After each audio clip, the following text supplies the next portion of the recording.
Before we head to the Magic Kingdom today, I just wanted to give a quick overview of Epcot, some suggestions, some tips, some things to know before you go.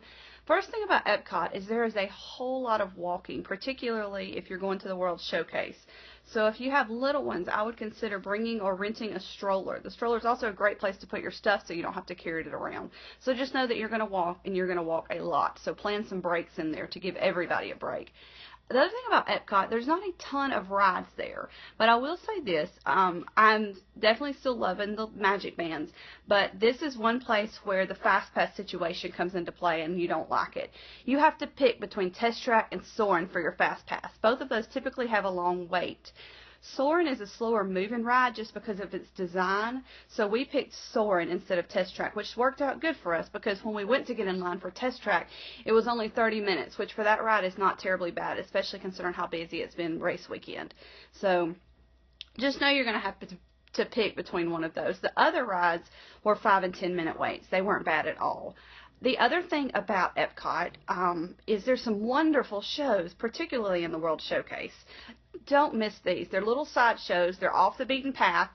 So get a times guide when you go in and make sure you check on these. They're typically in the afternoons, and we found that they're kind of staggered and set up to where you can start on one end of the world. We started in Canada, and as we got to the next place, the next show was about to start. So check your times guide so that you can time them right.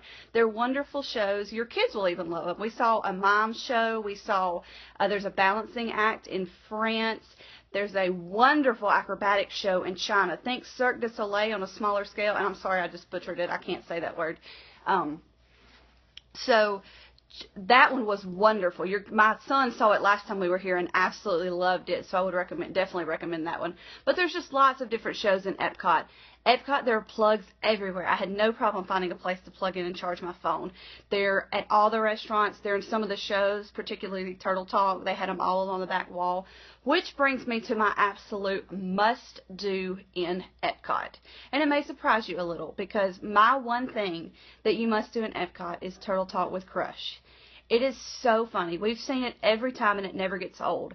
It's an interactive show where he interacts with kids. And when you're dealing with kids, you just never know what you're going to get. He allows the kids to ask questions, and these are hilarious because they're not cookie cutter answers. He interacts with them and his answer fits the kids, so it makes it really funny. He also interacts with the parents some too, and that's fun too. So that is my one must-do in Epcot. Another thing, and I did a video earlier, is the Phineas and Ferb Adventures. They're actually called Agent Peace, so I messed that up earlier. But you'll see the Phineas and Ferb on the sign. That's how your kids are going to recognize it. So I would recommend doing at least one of those just to check it out and see if it's something your kids are going to like. Sorry, I'm cheating today. I'm checking my list to make sure I don't miss anything for y'all. Anyway, I think I've covered everything. British Revolution, that's another must-do. We love it in Great Britain. A great rock and roll show. Our son loves it too.